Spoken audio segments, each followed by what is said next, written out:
All right, then we'll say good evening. Let us begin. We're picking up on Lamed Aleph Amud Aleph 31a. Let's actually pick up 4 lines up from the bottom. Amar of Hamnuna. I think that's where Rabbi Spiro told me that you left off. That you left off last night. Amar of Hamnuna. So we'll say, actually, I think Chaim told me to get a little bit further than this, but let's start here. 4 lines up from the bottom. 31a. This is a really, really beautiful Gemara. Samar of Hamnuna, Kama Hilchasa Guvrasa Ika Lemashma Mehani Kra Dechana.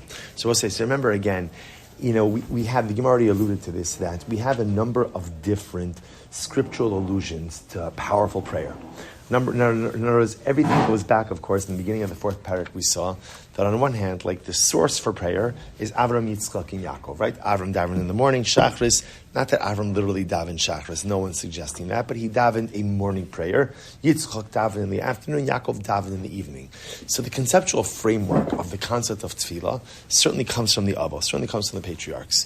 But what we're going to see now is that there are a number of just powerful examples of tefillah. You know what? Actually, I'm going to turn it on for a few minutes. I'll just sleep over the doors. That's like 60 in there. We're accepting donations, for the heat fund. So starting measures. All right. So whereas the ikr of tefillah ultimately goes ahead and comes from the Avos, but we find a couple of very dramatic examples of powerful prayer, powerful tefillah.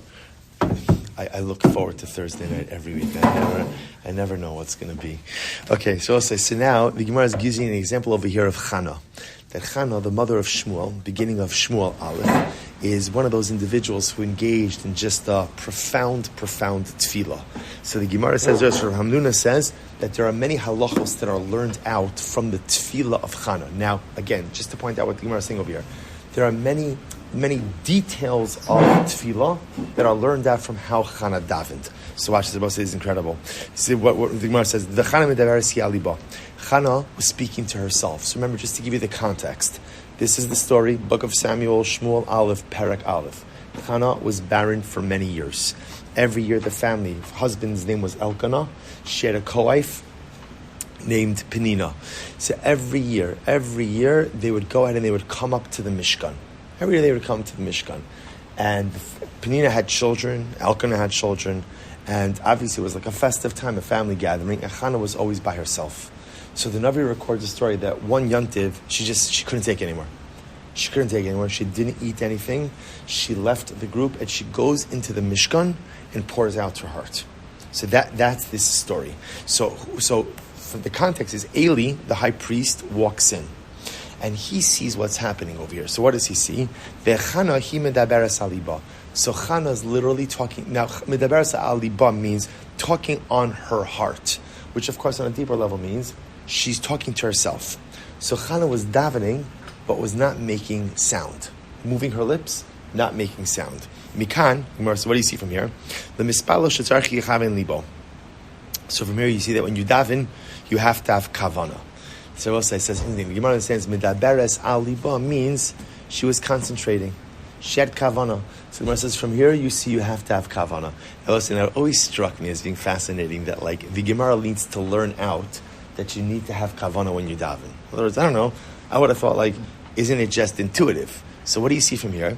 You might have thought no. In other words, in general, we paskin mitzvos einon tzrichos kavana. You don't need specific intent when it's nice. You should always have kavana, but you don't need specific intent when you do a mitzvah. If you just end up doing the behavioral act, even if you have no kavana, you're yotze. I might have thought tefillah is a mitzvah like every other mitzvah. Therefore, just do the act and you're good to go. To which the Gemara says, you see from here, V'chana medaberes aliba. Chana was talking on her heart that tefillah is an experience that involves the heart. It requires kavana. That's halacha number 1. Number 2, rak sfasau naos. Only her lips were moving. Mikan mispal sheyachtov bisvasav. From here, you see it's interesting that when you daven, it is not enough to scan, but rather you have to articulate the words with your lips. So this is a big one, right? Because especially a lot of times, just sometimes we think this is just an only issue for people who aren't proficient in Hebrew. Even sometimes for people who are proficient in Hebrew, but simply can't keep up with the pace of davening.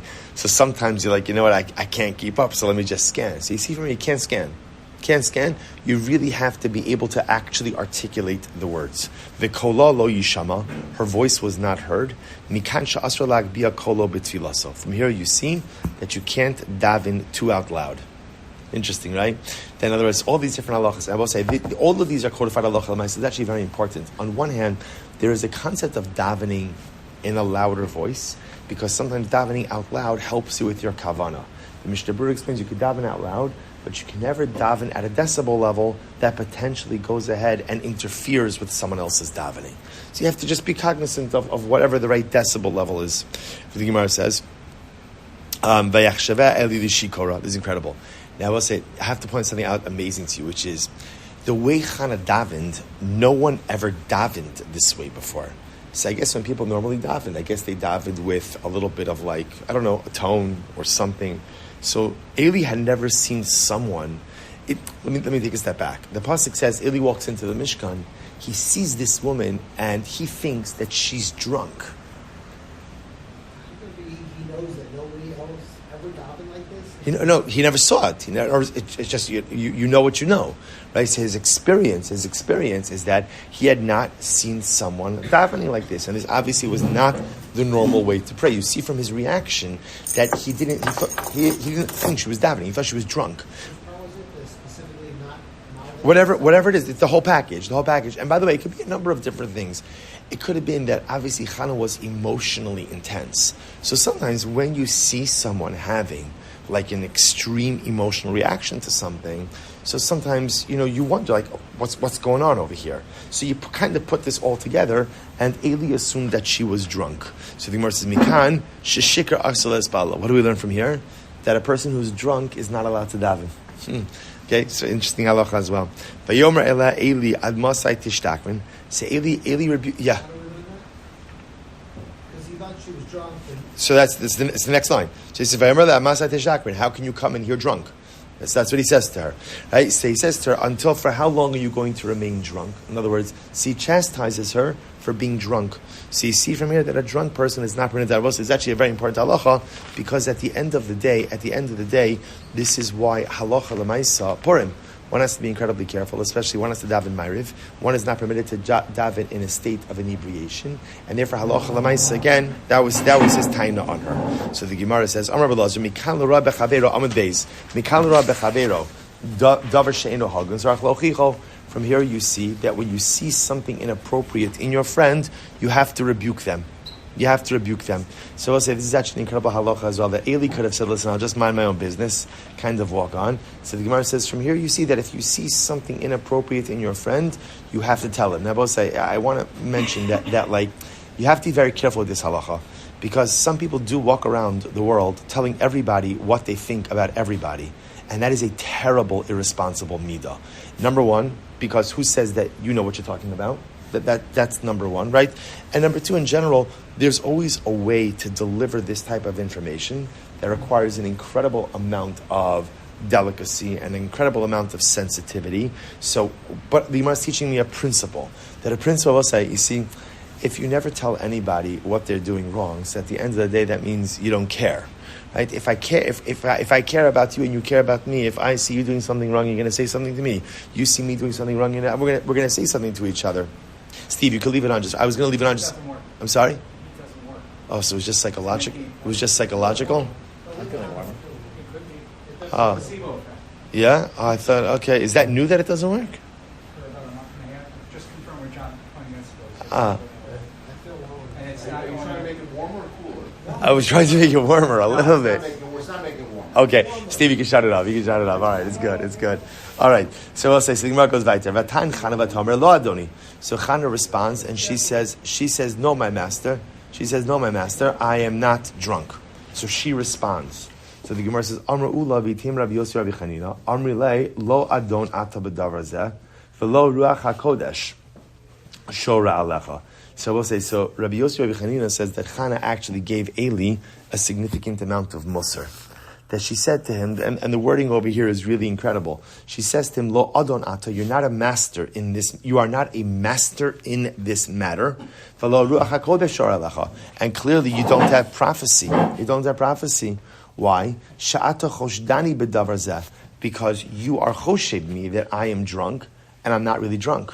I'm not really drunk. So so it's incredible. Eli chastises her for coming into the Mishkan davening drunk, davening inebriated, and she kind of gives it right back to him, saying, you clearly don't have prophecy.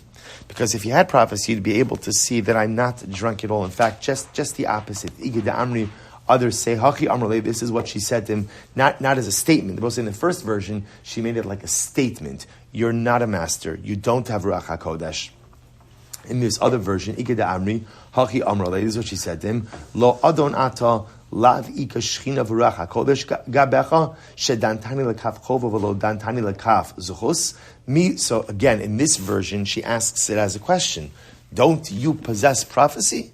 Don't you possess the spirit of prophecy that you could see, right? Don't you possess the spirit of prophecy that shouldn't you have the ability to judge me favorably?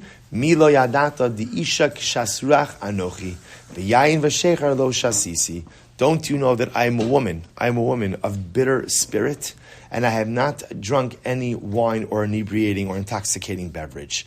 So we'll say, so the Gemara says, Amar Elazar says, Mikan, l'nechshad bedavar, she'ein bo, tzarech lo dio. We'll say, this is actually very interesting as well. From here you see something very interesting. You see, beforehand we said that Eli calls her out for being a drunk, and the logic in that is that when you see someone doing something wrong, you should say something to them. Then the Gemara records that Chana responds back in a pretty sharp way as well. So the Gemara says, what do you see from here? You see from here that when you are suspected of something that you did not do, it is important to clear your name. See what I was saying? It's interesting, this idea that sometimes, we adopt an approach of, I don't care what anyone thinks. As long as I know I'm doing the right thing, that's enough. And there is a power and there is a place for that. But there is also a concept of v'yisem nikiyim, that my actions should be above reproach. That the way I live and what I do should kind of stand on its own and not require any kind of explanation. So to kind of extend this a little bit, the Gemara says that if you're suspected of doing something, Rabbi Huda, you're in the right place. We just moved Amud Yomi in here because they were davening Ma'ariv in there. So the Gemara says from here you see that if you are accused of something, and you didn't do it, clear your name. Clear your name. So in other words, we'll say, Chana could have said nothing. Right? Chana could have, whatever, he thinks I'm a drunk, he's wrong, he doesn't know. She could have just gone on with her life, with her davening, and that's it. But interestingly enough, she stops and she corrects Eli. So what does that show you? Again, if someone suspects you of doing something wrong and you didn't do it, it is important to try to clear your name. Incredible. Let's go back there. So the Gemara says, Al titenes amasecha lefnei bas Belial. So Chana says to Eli, do not go ahead and literally judge me. La bas Belial. Belial is a contraction for Belial, without a yoke. Don't think of me as someone who doesn't believe in HaKadosh Baruch Hu. Amar Elazar says, Mikan l'shikar shemispalo kilo ovid avodah zara. So we'll say from here you see that someone who is drunk who davens is as if you worship idolatry. Pretty strong. Siv Hasam, it says over here, Yatsu anashem b'nei Belial mikir b'cha ma lahalon avodah zara afkan avodah zara. Okay, so we'll say I'll just mention something interesting because we're learning this now. Why is it that Eli made a mistake in how he judged Chana? Right? In other words, what happened over here? Eli was the Kohen Gadol, and Eli did have the spirit of prophecy. So what's the pshat? How was it that Eli made such a dramatic mistake in how we looked at and how we understood Chana? What's the pshat? So I'll say, the Mefarshim point out something very interesting. Eli had the Choshen, right? The Choshen was the breastplate of the Kohen Gadol. And in that were 12 stones. On the 12 stones were in the names of the tribes. The Choshen had a fold, there was a fabric fold behind it, and in it was written the 72-letter name of HaKadosh Baruch Hu. That piece of parchment with the name of God almost acted as the spiritual battery for the Choshen. So you put that in, and it activated the Choshen. Now what that allowed to do is the following. The Kohen Gadol would be able to ask a question to HaKadosh Baruch Hu, and if you can imagine, the Ribbon Shalom would answer through the Choshen. Different letters would light up, and ultimately, again, the Kohen Gadol would have his answer. The difference is that the letters didn't always come out in the right order. You needed Ruach HaKodesh, you needed prophecies, so some type of spirit of prophecy to be able to put everything in the right order. So what happened? When Chana was in the Mishkan, Eli realized something was just out of place over here. Something just didn't, as they say, didn't shtim. It didn't shtim.